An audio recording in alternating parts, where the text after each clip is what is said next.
Hey, so you all went through the Gospel of John and read it one time, and now I want to kind of review it with you guys, okay?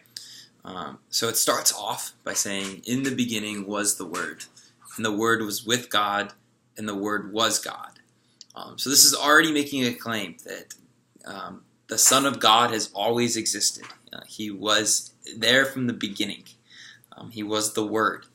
But then, and the Word was with God. He was with the Father, okay?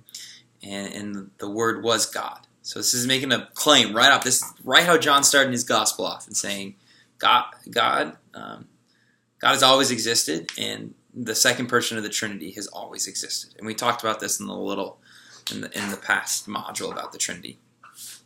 And it kind of describes kind of what the Word did in the Old Testament, how the second person of the Trinity interacted with humanity in the Old Testament. It says that all things came through him. What came to be through him was life. So life came through the Word. This life was the light of the human race. So all these things. And the light shines in the darkness. All these qualities of the Word. Okay. And then it talks about John. John's the writer of this gospel. Okay. John is talking about God. No, sorry, that is incorrect. This is talking about John the Baptist. Okay, the writer of this gospel is believed to be the beloved disciple. So there's two Johns. There's John the Baptist. This is Jesus' cousin. And then there's John the beloved disciple. Okay, the beloved disciple is the one writing this gospel. Okay, believed to be writing this gospel. And so a man named John was sent from God. So John the Baptist. Okay, and he came for testimony. He came to testify that, hey, Jesus is coming. The Son of God is about to come. Be ready. So he's preparing the people. That's what that's kind of talking about. And it's saying that John the Baptist, he wasn't God. He was not the light. But he came to testify to the light.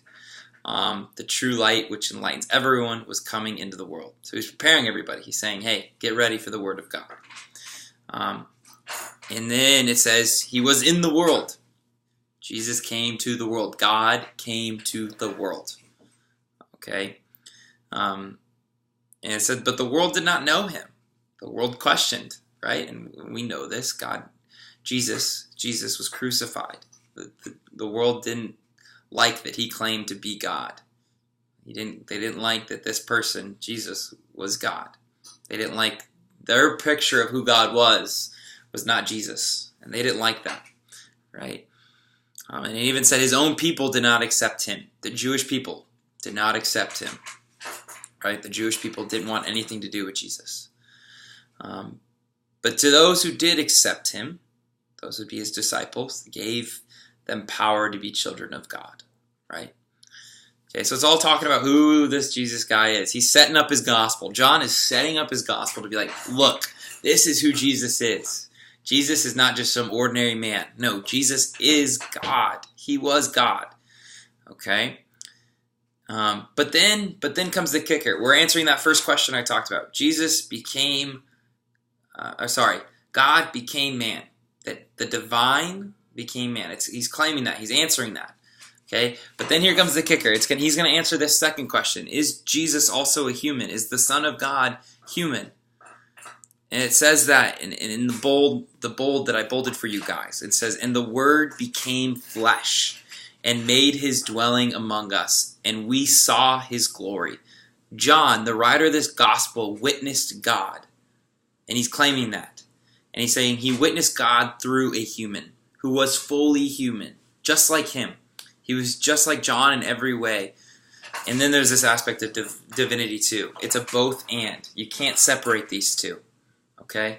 And so I think this is the most important thing that you can get out of this gospel, is that, and the Word became flesh. The Word of God, which is the Son of God, became flesh and made his dwelling among us. This is what we celebrate at Christmas time, the Incarnation. This is so exciting that God came to be with us. He wanted to be with us. That's incredible. That's an incredible mystery. Okay? And it continues after that. The glory as of the Father's only Son, full of grace and truth. So this Jesus guy, he was fully God and also fully human because he made his dwelling among us. Okay.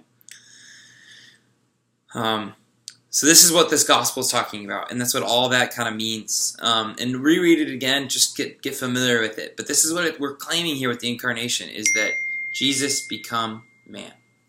Okay? So thank you guys so much for listening, and then we'll listen up to Father Mike's video about this as well and kind of give a more different perspective on this gospel. Okay?